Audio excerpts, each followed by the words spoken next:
Hello everyone, welcome to Walford Weekly, your podcast all about EastEnders. I'm Alex, who is standing in for Ben as host of the show. To anyone who's a little bit shocked, shook or surprised, Ben is here, but he is not very well. I am here, I'm fine, I just can't talk, so I'll just be here to add a comment every now and then. Yes, we are talking about, as always, EastEnders that was broadcast on the BBC in the UK on the 20th and the 21st of April. We hope you find us well and we hope you are all staying safe. The weather's been nice, so you've no excuse not to enjoy yourselves in your gardens or your half an hour exercise walk around the park. Just so you know, everyone has a garden. Honey did a EastEnders Asks on Instagram earlier. She doesn't have a garden. No, doesn't she? Honey or the actress who plays Honey? The actress who played it. She called, she talks about Tish Dean. She called her Dame Tish. Oh, right. So what she's known as, apparently. She probably is around the set. They all bow to her as she walks onto set. It's really good. It's a really good question and ask thing. Oh, was it? it? You should watch it. I said as a joke, was it Honey or was it the actress? But they could have done, that would be a nice little tidbit for the EastEnders social medias, for them to talk to the character. So they could be like, oh, I'm Honey from Albert Square and I'm in isolation with my two kids. That's what they should do. Hollyoaks are planning to do that. They've given all of the actors one outfit from the set to wear at home to be a character to record their own stuff. Well, there you go. That's what they should do. We should have Tish in Australia with Michelle. Well, they could do it like with a green screen background, so you could pretend that she's on the beach or something. Yeah. Hi, I'm Sharon. Visiting my friend Michelle, which we will talk about a little bit later on. In fact, we'll be talking about them at the end of the show. However, we're going to start, as always, with the biggest story, perhaps, of the week, and that is that Whitney is still feeling a bit shaken about her conviction and whether she's going to win the court case against her and Leo. And she's leaving Walford for good again. For like the 9th, 8th time, I think. This is Whitney leaving. Yeah, she always says it, but never really goes as far as leaving Bridge Street. She always stands in the middle of the square. But she was ready. She was prepared. She had a bag, a 5p plastic bag worth of letters ready for people to read where she left. Yeah, for Sonia, Tiff, Jack. She wrote Tiff really elaborately, didn't she? She did like this. Everyone else's was written quite normally, and Tiff's was written in big, bold letters. Tiff's probably first when she was trying with the handwriting. And then once you do a few, you can't be bothered, so the handwriting goes down a bit. It's like when you're a child at primary school and you're learning how to handwrite and you do all the flicks on the A's and the B's so you can learn how to join them up later in life. So she had some advice from Max. Max was the one who was her guiding star this week. I know. Who would have predicted Max would be the one to confide in Whitney? Because I don't really remember them ever having a relationship or... They've never had a relationship up until this point. But I guess she was best friends with Lauren, maybe like her best friend's dad, kind of. But Max has never been there as a kind of like a supportive family member. Max has always been out on himself, really, kind of sorting out his own business, having an affair and so forth. I did wonder maybe, again, Jessie Wallace's sudden departure, was this meant to be more of a Kat role? Because her and Whitney had quite a few scenes before where she was like the mother. Well, Kat was the one supporting her when it first came out that she was the one who'd stabbed Leo. So maybe this was more for Kat, but they've had to rewrite it for Max because he was free. So he doesn't have anything to do anymore. Well, it's interesting that they've given the roles, not to sound like there is a bias toward a female role, but it's interesting they've given what we believe roles that should have been taken by Kat, as in Tommy's storyline and also Whitney's storyline, to male figures, which I think actually works nicer. It gives it kind of a balance to perhaps the feelings, especially when Tommy's kind of maternal instinct would be to speak to his mother. Yeah, it works with Kush. Max, not so much. Well, I mean, it didn't work too badly. Max had something to reflect on, and that is that he has been wrongly arrested in the past and thrown into jail. And got away with Stephen's murder, though. So. He did. As we continuously plead, he still needs to be convicted for that murder. And in a funny way, it was almost justice that he had been arrested and put into jail for Bobby's murder because he had killed Stephen. So, you know, he had passed. He had something he could reflect on. It's all a bit... We haven't seen Max in ages. I would say months. It's all a bit straight. I was thinking last night after I watched it about why I hate Max so much when he's on screen. Right. And like why I just automatically, when he comes on screen, he almost sucks any fun or energy out of a room the second he walks on the set. And Max never used to do that. No. And I was trying to wonder, like, what is it about him that has changed? And I'm wondering if we've joked before that Jake Wood is just over it now. He's bored of being on the show, but he's on the show because it's regular work. But is he just kind of phoning his performances in? Is that why Max he just walks around as this like vessel, doesn't he? I mean, Max has been battle worn. Like when he first came onto the soap, he was very charismatic. It's almost like he shouldn't. The character is finished, basically. The character is finished. Let's be honest. There's nothing more they can literally do with Max that would be which could warrant really him. That would make sense for me, because he's just seen as this womanizing character, and at the moment they've got him together with Ruby, and Ruby is almost upstaging him with her sexuality. And it's weird, like you say they're back with Ruby, but when they're in the Vic, he was stood at the bar and she was sat. Like, do you know what I mean? But like, why were they not sat with each other?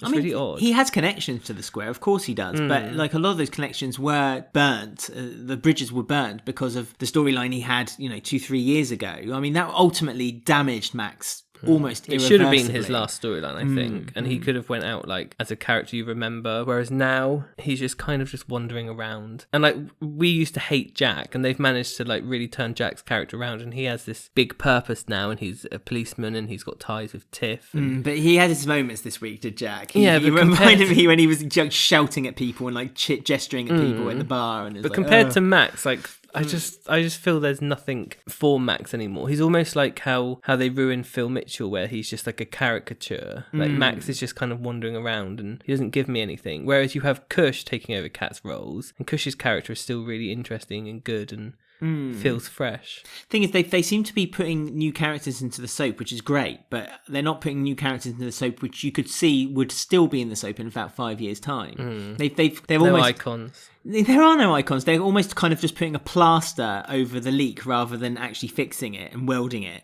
So they know that they need to put some fresh and new blood into the soap, but they're not doing it the correct way. They need to. I mean, I think the Taylors have potential of staying on for a little bit longer, but they're slowly being knocked out one by one, aren't they? So they're slowly becoming non-existent too. I mean, even though there's loads of them, that just because there's loads of characters doesn't mean they're not in the show. Like Bernie, we haven't seen since Pride. Like a year ago. Yeah, I know. Yeah. And they're doing so many stories this week in the Taylor's house as well. Well, these past few weeks. And Bernie's never nowhere to be seen. Chattanam and Riley is getting more screen time than Bernie. And that can't be very, confident building for the actress who plays Bernie, really. She's good as well, Bernie. She is, she's excellent. Need more Bernie. But Whitney's still having misery, though. Well, Whitney's getting misery on social media now. It's leaked onto social media, and it's no going back after that. That was so silly. Well, Leo's mum is some sort of social influencer because she is got everyone's following her on her Instagram pages. I know, all the extras on the market follow Leo's mum, apparently.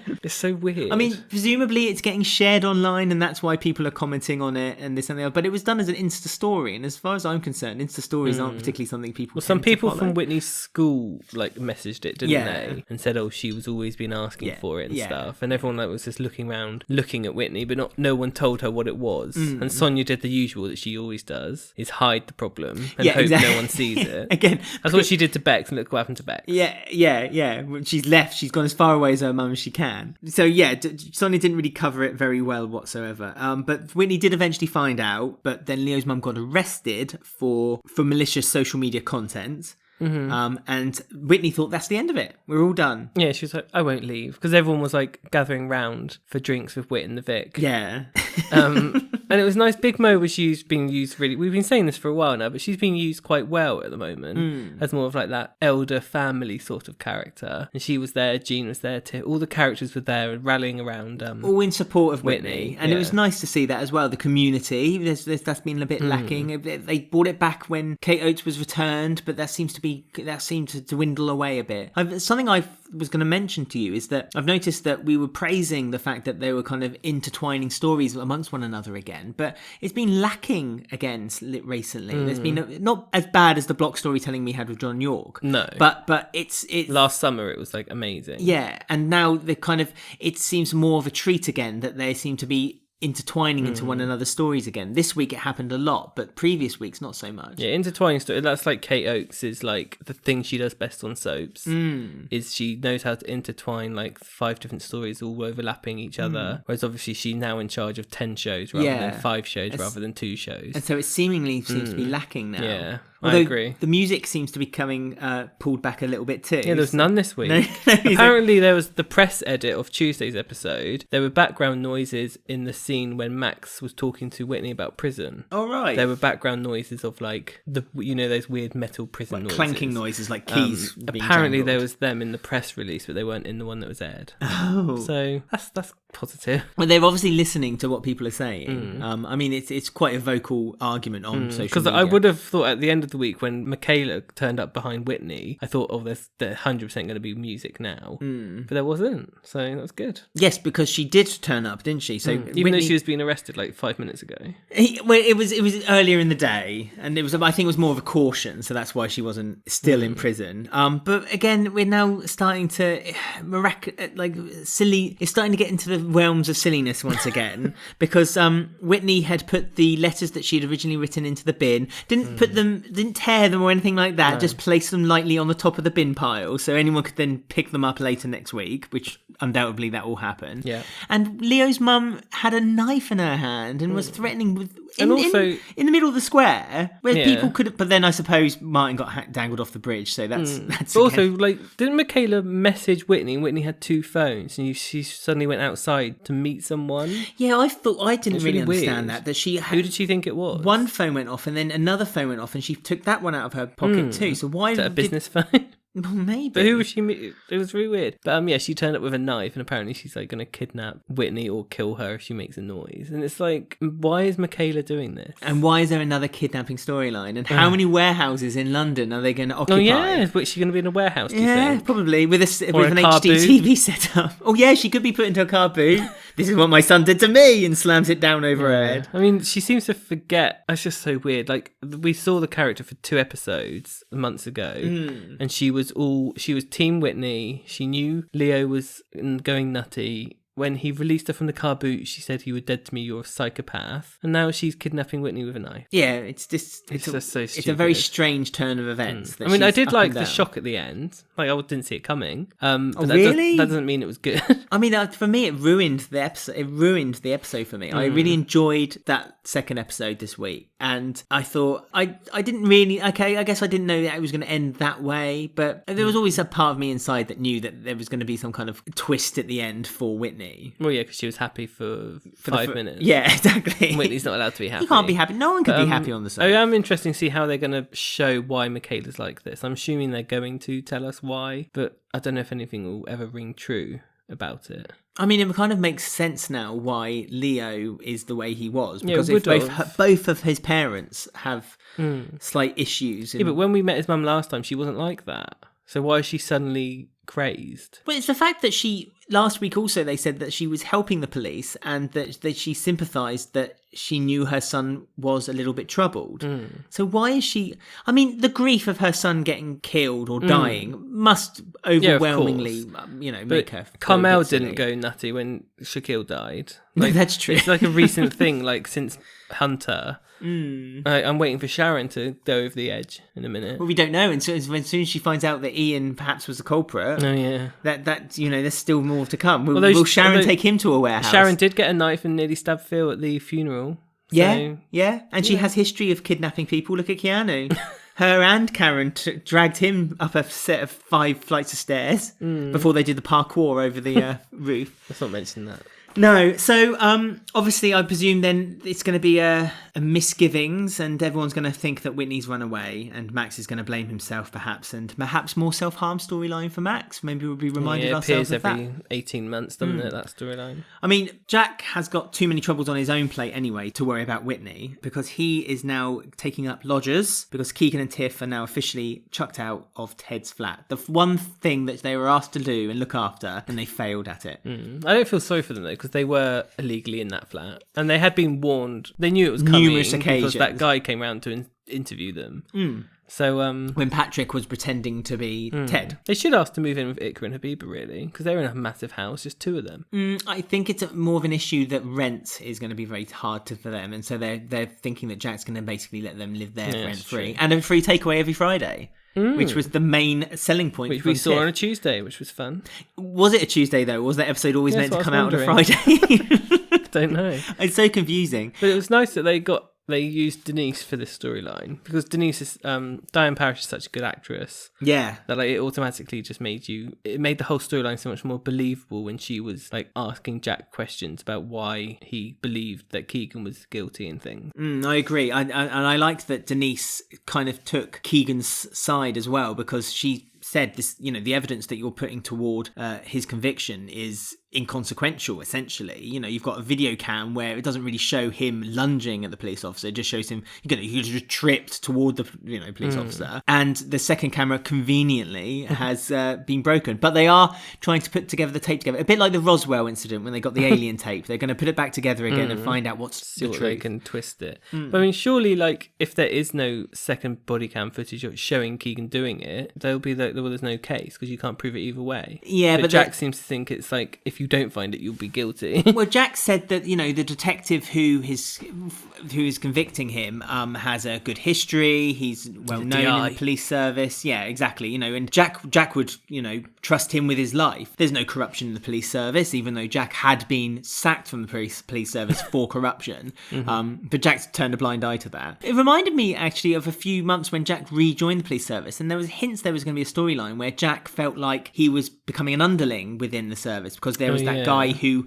was under him, and now he was above Jack, and he was giving Jack the coffee orders. So I wonder if that's where we're heading again with this story, that Jack will realise that Keegan wasn't guilty of the crime, stick up for Jack, and then the whole police force start to almost bully him within the service. Yeah, I don't know if that was like a storyline that they were going to go with and maybe just didn't. Because he's walking around the police station like he's the top of the walk, isn't he, really? But Jack's a very cocky, and he's self-confident, and he's a Branning. He's a Branning, exactly. I can sum that all with the word Branning. But it would be interesting to me if they did actually a bullying in the workplace story in EastEnders, because I don't think they've ever done that in history of the site. Well, they did it with Lee in the call centre. Oh, that's right, in the call centre, which was actually quite good.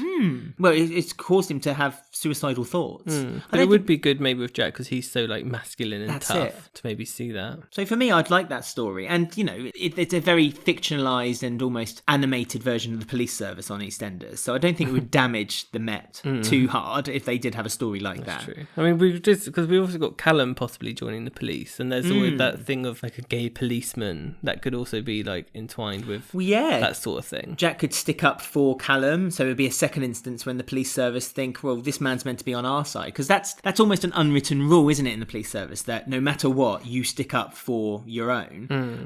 And if you see Jack as almost as an outsider, it'd be an interesting development to see how he is treated within the force because of it. I mean, Keegan's not too happy with Tiff's idea, but she was getting way too fed up in that house, that little flat with like 1,000 people in. There's a lot of people in that flat, and even Keegan had lost his temper and he threw a bowl across the room. Bailey has obviously saw this, and I think Bailey's starting to see signs of strain in Keegan again, and I think she might be worried for him once more. He's being very aggressive. Like I know a lot of stuff has happened to him, but in a way that aggression is not really helping his outside perception. That's right. And people even Karen and Mitch weren't really sticking up for him, which I thought was a bit odd, especially Mitch. I think they see him as being quite hot-headed, and so I think they almost are sympathising that. I don't think Keegan would have gone as far as throwing a brick into the car window, but perhaps there is some truth. I mean, it must be so frustrating for Keegan to have so many people kind of just telling him constantly, wearing him down, saying it's just what happens, it's just what it is. And Keegan almost is deliberately trying to buck the system, quite honourably as well. He should feel like he could do it, but I don't think he's going to be able to do it on his own. And obviously there's signs that there was him and Vinny at one point perhaps teaming up. Do you think it might go further still, and especially be a difficult situation when he's living in the same house as Jack? I don't know where this storyline can really... It can have a beginning and a middle, but I just don't see how this storyline can ever have an end. It would just be something that sort of trails off, I guess. I don't really know. Keegan, write some letters to some people in nice fancy handwriting and leaves. You can't end racism in a... Like, do you know what I mean? Like, that's in a storyline. So I don't really know where it's going to go. But should you have to accept racism as well? So I'm agreeing with you. You know, there is no ultimate end. It's almost a... You know, does Keegan just accept it, move on, and know that for the rest of his life he's just going to have to be seen as a second-rate citizen? Or does he fight for it and continue to fight for it until he leaves or That's something. the thing. I mean, something with a more dramatic story, happens. I'm not talking about real life, but like a story perspective, you can't really end the storyline. So is it just going to be a thing that they just stop, like Ian's diabetes just suddenly stop being talked about? Oh yeah, like, and he started putting on weight again. Yeah, I know they're not related at all, but like, is that what's going to happen? Like the soap will just be like, well, that's the end of that storyline. There's only so many times we can bring it up. I don't know. I hope not, because tricky. this is an important story and one of the most interesting ones for them to carry on with. We said it on numerous occasions. The over-the-top dramatic stories seem to pale compared to the more real-world stories, and this is one of those real-world stories that I'm really invested in. So, talking about real-world, we have a couple that are on a very difficult path. Yes. Not Callum and Ben. Oh no, it's Ash and Iqra. Because Ash felt like at the beginning of this week that she was being ignored by Iqra, and Iqra felt like she was just being second rate to Ash's family. For some reason, Ash now started the week by showing that she prioritised her family over Iqra, which was, up until this point, not her narrative at all. No, it's weird. The main reason this is difficult to understand Ash's motive, Iqra's motive, is because we've had them on the soap. Well, we've had Iqra on the soap for over a year. Apparently her and Ash were together for a year before they arrived. They've said I love you for the first time in, a 2.5-year relationship, which is weird. And they've never shown us one scene between these people as a couple until now, where we're meant to see this conflict. But we've never seen them as an actual couple without the conflict. So it's really hard to really think, why is Ash acting like this? I mean, when Ash first was introduced into the soap and you found out that Iqra had discovered that her family wanted to make contact with her and get back together with her, Iqra was the one who was ultimately pushing it. So I think we knew from the start of that when they were together that there was always that conflict there with Ash and her family. But it just seems very strange now that Ash seems to be now almost going the opposite direction of defending her family over Iqra. And it seems weird now that she's almost taken that kind of 180 and just completely changed her view on her family, but then went back again after she spoke to Suki, because Suki was trying to convince... She was trying to manipulate him again, wasn't she? Yeah, trying to convince Ash into thinking that Iqra was controlling her. Yeah. But Ash saw it straight away and was like, oh no, I know what you're doing, I'm off. Yeah, it was really... I love when Suki's on it. There's something about her, the way she the way she holds herself. Yeah, the way she walked into the room. She's very upright. Yeah, I'm trying to think of the cartoon. Is it the Wicked Witch in Snow White? She reminds me of her, a little bit like her, where she... Well, the Addams Family, where they sort of glide with perfect posture. That's it. You don't see the feet moving or any kind of movement. They just kind of move across the floor. I love that. And they replaced her mirror that they had broken at the party, and the first thing she did, and you knew that she knew that was a different mirror, but she never said anything about it because she thought, right, I've got a bigger fish to fry first, and that's sorting out Ash's and Iqra's basically. She brought up their religions as well, didn't she? Yeah. She said, well, you're never going to get over that, I guess. Just dropping all these little things, but she says it with such confidence that you maybe don't question it. Yeah. We know that Ash is more similar to Suki than we first believed. They're both quite thick-skinned and stubborn. Yeah, so she saw it straight away and was like, oh no, I'm gonna do what you don't want me to do and go back to Iqra now. Yeah. So she did. But again, Suki didn't flinch to that information. She didn't show any kind of emotion in front of Vinny. She just let Ash leave, and you saw the calculating. The actress is fantastic. The calculating was just shown through one face, one expression on her face when she just slightly frowned her brow, and you just thought, oh, that's really good, really good. So yeah, I'm really excited to see more between Ash and Suki, but I don't know if I feel the same way of seeing more between Ash and Iqra. What's more, whenever there's a relationship, especially a gay relationship on a soap, you just know that it's going to end in disaster in one way or another. And so it's very difficult to invest in the story. They had a good year run when they're off screen. Yeah. But now, I mean, yeah, I like Iqra and I like Ash. Sometimes they fall a bit flat for some reason. Sometimes they're really good. They're a bit inconsistent for me.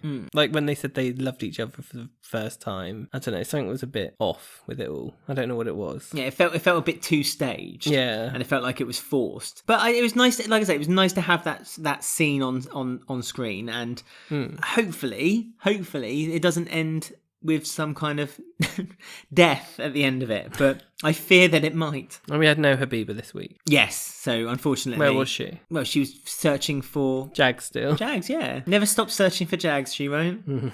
She needs that 50p back.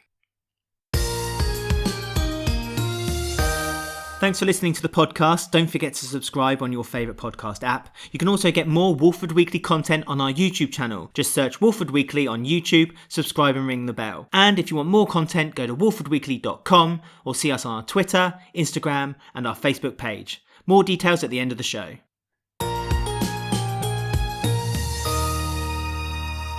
Right, more love is in the air, and that is between, personally, my favourite couple in the square, and that is Strainy. Is that their hashtag, is it? That's their hashtag, Strainy, because it's quite a strain, their relationship. It's full of glee for me. We had lots of characters the past few weeks where we haven't seen in ages, which is nice, because we don't really see much of Stuart and Rainie, but we see enough to love them. I mean, this is how a relationship is done really well, because when you do see them on screen together, their story does progress. And you are on this rollercoaster ride of their quite strange relationship that they've now built between them. But it seems to work really well. It does. Two strange people. And Strainies. He is. And Stuart's wants to propose to her again, but Callum says, well, maybe what you did last time wasn't traditional. It's too normal for you. Yeah, too normal for you and Rainie. So he goes over the top. That doesn't seem to work again. Well, I think Rainie was now panicking, wasn't she? Rainie feels like that no one deserves to love her. No, she doesn't deserve to love anyone, I think, actually. I don't think anyone... I think it's a bit of both. I think people don't... She doesn't see why someone would love her. Yeah. And she's a horrible... She's this, she's that. But yeah. No, Stuart does. He really does. And it was a really sweet moment as well in the flat when he explains to her that, your love makes me feel different, and between us we are different people, we try to better one another. And Rainie then tries to pull a bit of a swift one by saying, no, I want to end this relationship. And then as Stuart's breaking down, she's like, I accept your marriage. And I thought, that's fantastic. That's exactly how it should have done. That's the marriage proposal that they were deemed to have from the beginning. Yeah, because he said all these lovely things to her, and I think that's what made her think, okay, maybe I do deserve this. But she didn't want to tell or let Stuart know that. So she then put another twist on it, being like, oh no, I was pretending I was pulling your leg. Yeah. But really, it was what he said to her which made her change her mind. But she didn't want to show that weakness of her, I guess. That's right. I think it was almost Rainie's way of just showing that I don't need to be weakened in order to accept your love. Because I think that's another thing with Rainie. I think that she can't accept that. Not that she is weaker at all, actually. I shouldn't say that she is at all. I think her and Stuart are very strong characters. Yeah, she would never step down in the shadow of another man, for instance. Especially another woman, but of another man, she wouldn't want to do it either. Because she rightfully thinks that they are equal and they're on the same path together. And I just love them together so much. And I am ecstatically looking forward to their wedding day, because I think it's going to be superb. It's going to be a while, though, because no weddings with over 5 people are allowed for quite a while. No, that's true. But they might like that. I was going to say, that would probably be right up their street. I'm hoping there's costumes, because obviously Stuart did dress up as Captain Hook for the boat party. Yeah, and Dracula. Yeah, recently. And Dracula. So we now know that he's a bit like Mr. Ben. He likes to dress up in a little cupboard and come out and then have adventures with Rainie. I mean, Stuart was reminding me... Talking about 1993, classic EastEnders. Yes. He does remind me of a Nigel character now, where he was so far away from that when he was first introduced. He is a different character now, but it's fine. Ricky Champ's such a good actor that you can kind of accept his change of character, I guess. Yeah, I mean, I've been on board for his transformation for a while now, and I think from the very beginning when we saw the signs of him and Rainie getting together, and we championed that from the beginning, if you remember rightly. We said that we would love to see a storyline with them two together, and it's worked, and so we were right. And there's still signs of the old Stuart, because we had Max involved in this storyline. Yes, well, yet again, Max has decided to put a spanner in the works when Rainie, quite again brilliantly played, when she goes to the cafe and says, I bet you want a divorce, don't you? And Max was like, of course I do. And she's like, well, okay then, I'll accept. No, she calls him husband. She said, you're not my wife. Yeah. She said, oh, do you want a divorce then? In front of Ruby. Yeah. So it was well played. But then as soon as he found out that she wanted a divorce so she could then marry Stuart, he then decided that he wasn't going to give her the divorce. It's really weird. It was weird, and he didn't give the reason immediately, but he does later on when Stuart takes him down the back alley. And sorry, no pun intended. And he threatens Max. So as you say, an old Stuart is starting to come out of him. He's like, why won't you give the woman I love her divorce? course. And also to note, Ruby didn't like the way Max handled it either. Of course. Well, which is good. Ruby sees that he's a douchebag, and she's seeing it every day. It's Yeah. like when Max walked into her club and she just kind of pointed at him when he's over there. He was like, "Oh, thanks," and then just walked off. He's just, Anyway, Max says to Stuart that the reason is because he doesn't trust Stuart round Abby. And then Stuart gives this long list of all these lovely things that he's done to look after Abby. The favourite book that she reads, her favourite thing is pears, stewed pears. Ooh. He likes giving her baths at bath time. And Max had nothing to say because Max realised that compared to Stuart, he's a second-rate father to baby Abby and no better than a fifth-rate father to perhaps adult Abby and Lauren. And Bradley. And Bradley. And the other one. Bradley, gosh, I would barely call him a father to Bradley. I kind of forgot about baby Abby. I don't even know where she is, who she's with, who has custody of her. Well, it's like one of those things, you never see her because she's always being moved about. It's almost like the cloud when you put information into the cloud. You never see it because it's always moving. It's part of the reason he didn't want to divorce Rainie, because he thought like social services might get involved again. Because he has baby Abby under the pretense that he's in a relationship with Rainie, doesn't he?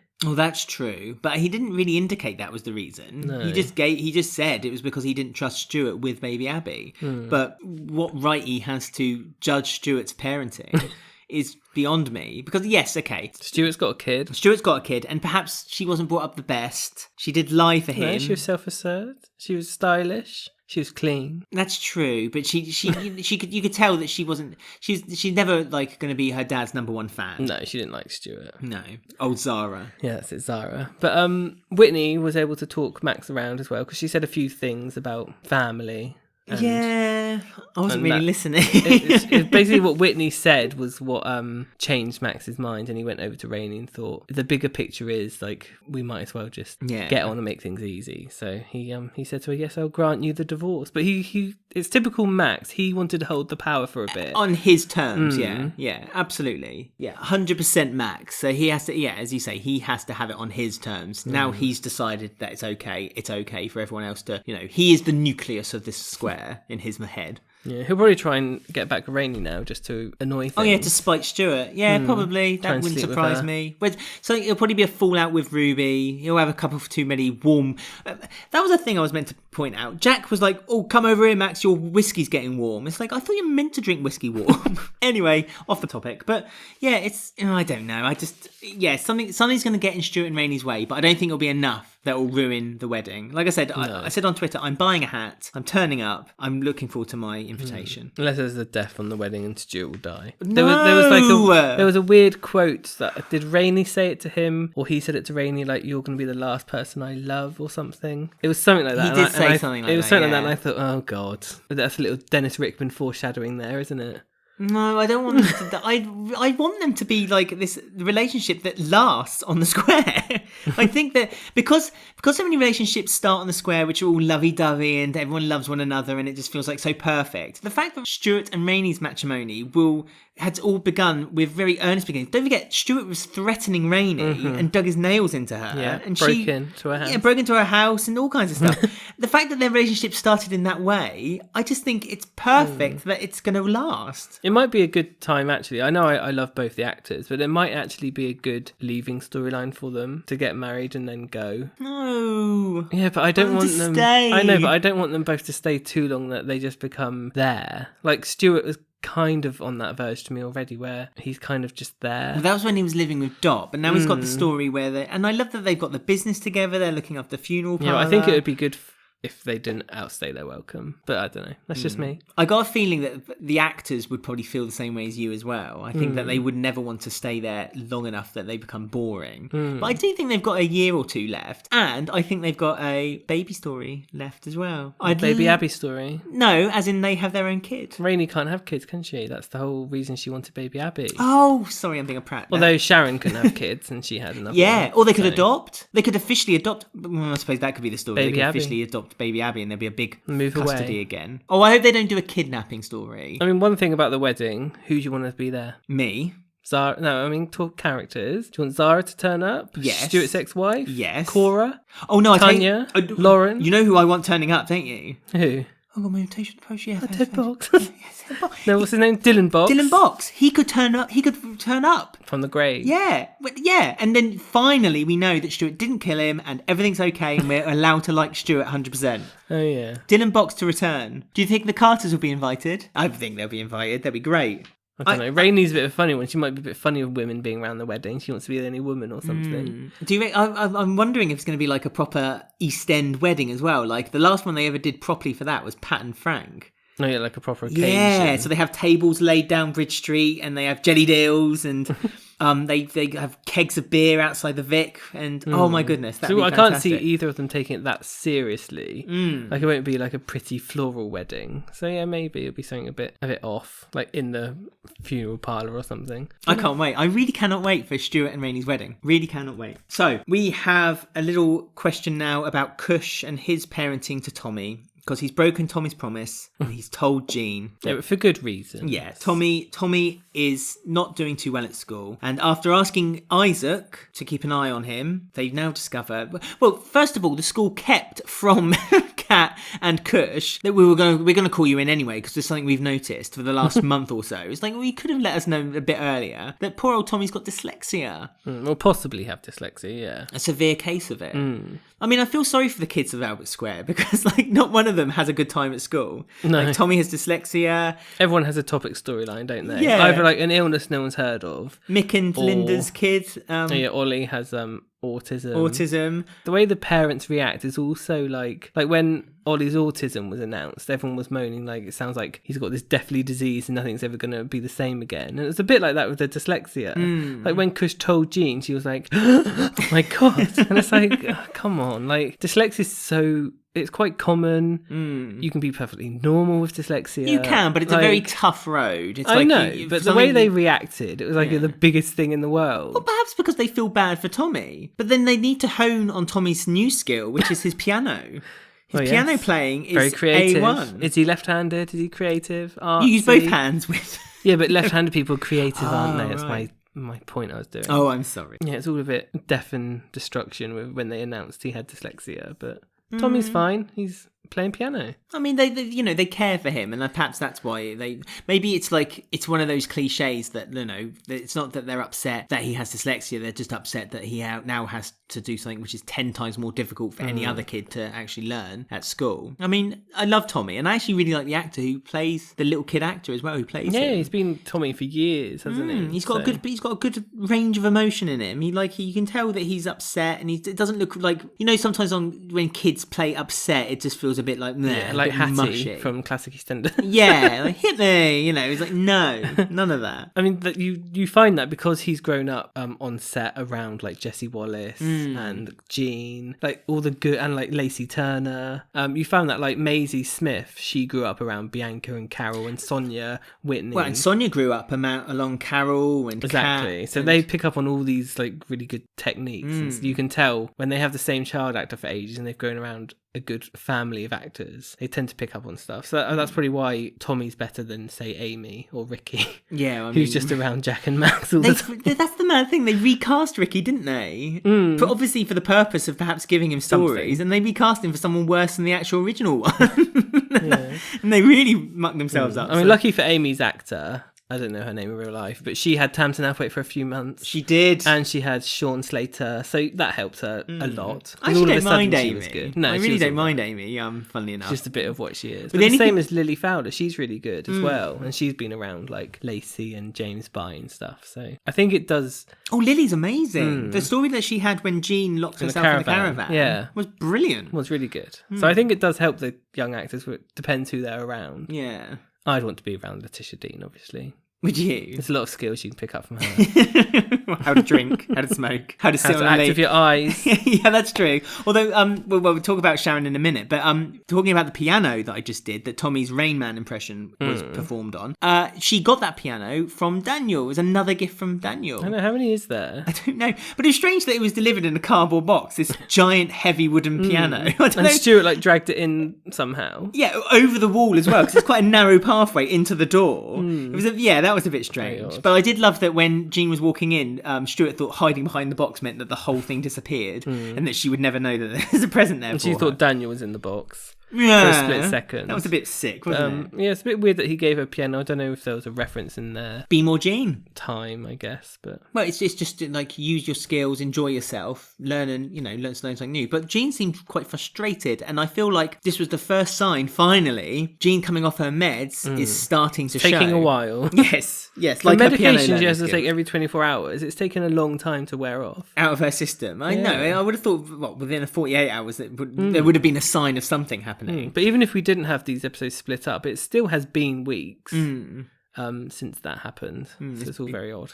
But anyway, so Jean is frustrated with the piano, and now Jean's been given the burden of the secret with Kush. The secret. But it is a secret, isn't it? No one else knows. No one knows where Kat's gone. Tommy doesn't even know, really. So this is something that's being kept from Tommy too. There's going to be a meeting with the school, presumably next week. I don't know. Timescale's all out of whack. With Kat, but Kat's not there. Moving on. Well, let's move on completely then to the final story. As you've mentioned, Phil and Sharon are still on a very turbulent path back to a relationship together. Sharon's still a Watts in her mind and the casting's mind, but Phil has laid his cards on the table and said, I know what will make you happy. I'm going to buy the Vic and we can start a whole new life all over again. But Sharon's basically said, you can't erase Dennis by throwing money at the problem. But because we all thought like that was done and dusted. It's going to be the Mitchells back in the Vic, but Sharon's not bothered. No, she's like, no, you can't just keep buying my love. That's what Callum has already told Phil last week. You can't buy her love, but you can buy her a ticket to Australia to visit her friend Michelle. Of course. On her own, no Phil. I wonder if Bex is visiting Michelle at the moment in lockdown, because she went to Australia. So Sharon, Bex, Michelle, Vicky all in the same house. That's not very fun travelling. Wild. Yeah. I mean, I'm again hoping with the rest of the EastEnders fandom that Sharon returns with Michelle in tow, and hopefully also Vicky, and better still, Mark Jr. That would be great. That's the family that needs to live in the Mitchell family. I mean, Phil's got no one living there other than Ben now, and as you said just now, he can't buy Ben's love, so Ben's kind of spending more time with Callum now because Callum's giving him the love that he needs and the attention. So essentially, that Mitchell house needs filling up again. What better than with Michelle, Mark Jr. and Vicky? Yeah, maybe. Oh, come on. It's cool. Yeah, but what Michelle? Because that is Michelle's old house as well. She used to live there for ages. She did. She lived there with Rachel and then her new flatmate who wanted a bed Mark. Everyone wants a bed Mark in classic EastEnders. Oh, yeah. I do love Susan Tully, don't get me wrong. She is fantastic. But she's busy. Having watched the episodes again with the new Michelle, I get it. And I do understand why the casting was made that way. She was meant to, I think she was being cast as a the scripts didn't help her. No, she was being cast as a much more sympathetic character, and I don't think that's right. I think if they were to bring back Michelle, they need to bring her back, make her Pauline 2.0. And feisty and headstrong like Michelle is. Absolutely. But I don't know. It's such a risky thing. Would you recast her again, or would you use Jenna Russell? What, Michelle? Yeah. I mean, I don't know. I mean, Susan Tully would be the perfect one, but Susan Tully would never do it unless they bring her back just for a month or something. If they said just so they could introduce Vicky and Mark Jr., just so then they're introduced as characters, and then once that's happened, Michelle can be like, right, I'm back off to Australia now. I'm off to, direct line of duty in real life. I think they need to bring something into the Mitchell family, because obviously I think the plan was always to make Phil centre and Sharon centre attention on the soap again. And I think that the only way they're going to do that is by building up the Mitchells. I just want to build everyone up. Yeah, but I mean, the other thing is that you can think of this is that Sharon has gone off to Australia. Last time she did this, she was off screen for 3 months? Is this going to be a Letitia Dean break? Oh God, 100% definitely. And I wouldn't. And how long? Well, I wouldn't be surprised if the break is for a long time. Because if that's her break now and she hasn't filmed any more episodes, it's not going to be till about November time till she's back. Again, though, giving negotiating time for Susan Tully to return. Yeah, she might be not directing at the moment. She's lost all her work. Yeah, Susan Tully, she's no line of duty left. But yeah, I don't know. It would be nice to have Susan Tully back, but it would be. She didn't even come back for Arthur's funeral, Mark's funeral, Pauline's funeral. No, Dr. Leg's funeral. Yeah, Dennis's funeral. So I doubt we will see it. But I just don't want Sharon off the screen for too long. I think it's also a shame with Sharon being off the screen, because on a video that we made, because Sharon's off the screen. Well, not just that, but it'd be nice for her. I want there to be a conflict with the new owner of the Vic. And I've already openly said that I want Chrissy to be the new owner of the Vic. I've now made my decision after weaving between different ideas. I planted the seed on YouTube, and I would like to see Chrissy there just because then she can wind up the Slaters, the Mitchells and Sharon. Essentially everyone on the square. I mean, if Sharon isn't having the Vic and Phil's not going to be bothered about it, that does leave us with the Panasars, Taylors or Ruby. Or a whole new family. There's no room for a new family. Mark Jr. We have about 10 characters with no storyline anyway. Jags and Habiba. Yeah, the Panasars. Jags and Habiba could run it. God. That could be their new venture together. I wouldn't mind if Habiba was barmaid. That would give her some screen time. That's true. She'll be in automatic screen time. But yeah, I'm just upset. We've now lost Sharon, Kat, Stacey. I know. Mel, Lisa, Louise. Well, maybe not Louise. Bex. Like all these female characters. Not. I know Bex and Louise aren't like icons, but it all feels a bit like. Well, we need a Pat, a Peggy, a Sharon. There isn't anyone. We do. There's one person who needs to now step up to the plate, and that's Kathy. Yes, Kathy needs to step to the plate. She needs to get in a relationship with someone, have a few families all over the place. No Dot's left. Yeah, well, they need to bring her back.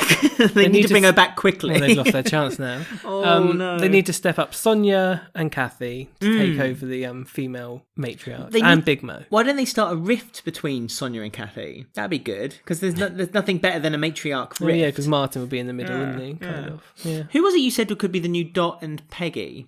I'm sure you said it a week or so ago. I said Sharon was giving me the new Pat vibes. I guess Shirley could step up if they did her character a bit better. I think that's who you said, Sharon and Shirley. Well, we shall see. Well, there we go. That was the week of EastEnders. Let us know what you guys thought of this week. And we're going to read out some of your comments now on I Ain't One to Gossip.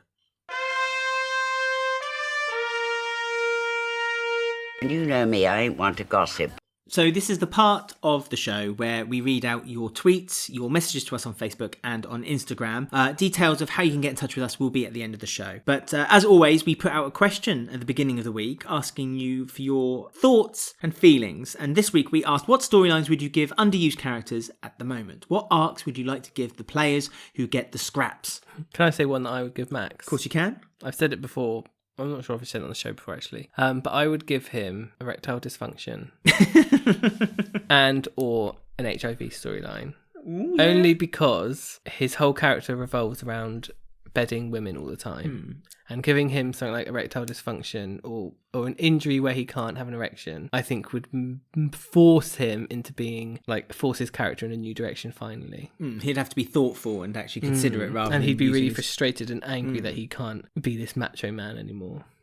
It's quite remarkable that Max has dodged the bullet for this long, not to get an STI or ST at this time. Exactly. It's shocking because I can't imagine Max being one of those guys who sleeps with other women and has protection in order to stop this from happening. He turned up in France and got that random blonde woman for weeks, didn't he? To be fair though, he seems to always... Talking about bullet dodging, he always seems to avoid getting people pregnant. So perhaps he is very safe with contraception. That's true. Perhaps he's a safer guy than we give him credit for. A few people have said a few stories for Max, but I'm not going to start with them. I'm going to start first of all with @LittleMuzLost1, who says Kathy meets a man. Maybe tied to an existing family, slow burn, some happiness, then boom, early dementia. What, on Kathy? Yeah. No, only because that puts a slight limit on how long Kathy can be on the show for, which we can't have that. Well, what about her partner then? What about the guy who she meets starts to get dementia and then she has to look after him? I was thinking that because of watching Classic EastEnders recently. I was thinking of, the Miss Hewitt storyline. Yes. I was thinking of Kathy being the Miss Hewitt character. Yes. As in she gets with someone and has an affair with someone who's married, but she's a bit more loose and fun. And I thought that would be interesting because she's quite judgmental on people who have done that. And she did that thing with Buster when he was with Shirley. Oh yeah, she had that relationship with Buster, didn't she? So there is, I don't know, maybe something like that. There's undercurrent. She's she's quite, she's 69, 70. So that time in life where maybe she thinks, oh well, he's married, but I'm just going to have fun, he can worry about that. Maybe something like that for Kath. Yeah, it amazes me when you say she's 70. It really does. Every time I hear it, my head's just like, what? I know. Sorry. @AlexStansHugger on Twitter says, I think Tina works well as a semi-extra. She is great in the Carter dynamic. The show needs more characters like her. If anyone was in the limelight all the time, it would become too crowded. I mean, the problem with that is that Tina is so far back as a semi-part character. Yeah, exactly. She's almost become a part. She appears less than Shrimpy. But anyone like Tracy. She's I know she needs to be a semi-time character, but when her last storyline was probably when she slept with Stacey's brother's lesbian friend. Yeah. Kyle's friend. She slept with her in like the toilets downstairs in the club, didn't she? I think that was probably her last storyline. No, surely Magic Marv was her last storyline when she woke up with a tattoo on her arm. Wasn't that after then, Kyle? No, Magic Marv is quite recent. More recent than I think you think. That was Carl really a was storyline. about 2015. Like that was her own storyline. That was though. What the Carl one? Sleeping with Carl's friend. They worked at Burger King, didn't they? Something like they that. They actually used Burger King as well because we were both like, product placement on the BBC. How dare they? At Guest of Seth said they still haven't done right by Max's self-harm and what he's been through in prison. It always gets brushed aside too easily. Maybe introduce one of the people who made his life hell inside. Showing Max's vulnerable side could fix his mess they've made out of his character. That's a good point. Yeah, I don't know if the ship sailed on that now though. Like they tried to bring it back up. Was it Carmel who saw, or was it Stacey that saw he had self-harmed recently? Someone saw. I remember. And they tried to bring it back up again. I can't remember who it was. I think it was a surprise, like Martin's kind of character, and Martin was a bit like, "Are you all right?" And Max was like, "Yeah, I'm all right," and then that was the end of it. Yeah, they keep trying to bring it back up, but it always flops. So just go on. Speak for yourself, Ben. Just carry on to the next phase of his storyline. He's stuck in a rut. At John_MacD said, bring back Lofty as the new owner of the Vic. After all, he did say he owned loads of pubs when he came back for Leg's funeral. Oh yeah. I love that idea. Perfect. And he's right. He's like the guy who owns Weatherspoons, just kinda. I presume, because he's actually giving his staff wages. But that could be what happens when Sharon goes to visit Vicky and Michelle. They talk about the check that Lofty gave Michelle to Vicky. Vicky comes back with Sharon, and she's spoken to Lofty, and he's decided to part own the Vic for Vicky. Yeah. So Vicky could come back with Sharon, not Michelle, because Michelle can't be recast, and she can run the Vic with Lofty's investment. And then Lofty can turn up every now and then to look at the books. Yes, that's exactly what I was about to say. And then that means that they can have the actor come in and out every now and then as the manager of the pub. I actually chatted to the guy. Try and have a fatherly relationship with Vicky-ish, attempt to. That'd be interesting. That'd be a really nice see story. If she accepts it or not. Yeah. There you go. Even more reason for Sharon to bring back Vicky with her. Sharon can get with Lofty finally, after all these years of trying. Oh no, I wouldn't like that. She tried. She did. Well, that was a long time ago. That was 86. That's what when Lofty comes to do his little visit to look at the book, Sharon will say to Vicky, "Oh, Vicky, let me just do this," and she'll hop off onto the bar and wait for Lofty to come in. As a little throwback, that'd be funny as well. At Jeff Doherty 6 on Twitter had 2 suggestions. The first one was Tracy and Shrimpy have a torrid love affair. I'm up for that. Tracy's up for it, yeah. And they should throw onto each other in the middle of the square. They should do it. And the second suggestion was Dot comes out the closet. I mean, that would be a heck of a shock. No. If that was her last story, she comes out as gay. I love it. At Postmodern Sleaze on Twitter says the past couple of weeks of the Palliser and Butcher sagas have not exactly been riveting television, in my opinion. Really? Yeah, you shock me.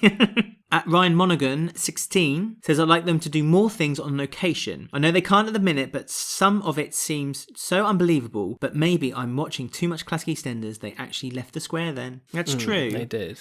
And again, it kind of puts it it puts Albert Square as in it's a place within a place by them leaving Albert Square every now and then. One things you could say about the Lauren working in the, what they call it, the West End, whatever they call it, in the city, was that actually it kind of put into context that there is a tube station that leaves Walford. Yeah. There are other places around. Or even as simple as when Denise went to the food bank, it wasn't some set or street in Walford, it was actually out of the square. But they just don't do it anymore. Even Dennis's funeral didn't get shown and they went back to the square to do it. Yeah. It's really weird. But that's really odd. They've done that so many times now for funerals. I was going to say, when Kate Oates first took over, she was on set all over the place at the O2 and God knows where. She was going all over the place, weren't they? What's happening, Oates?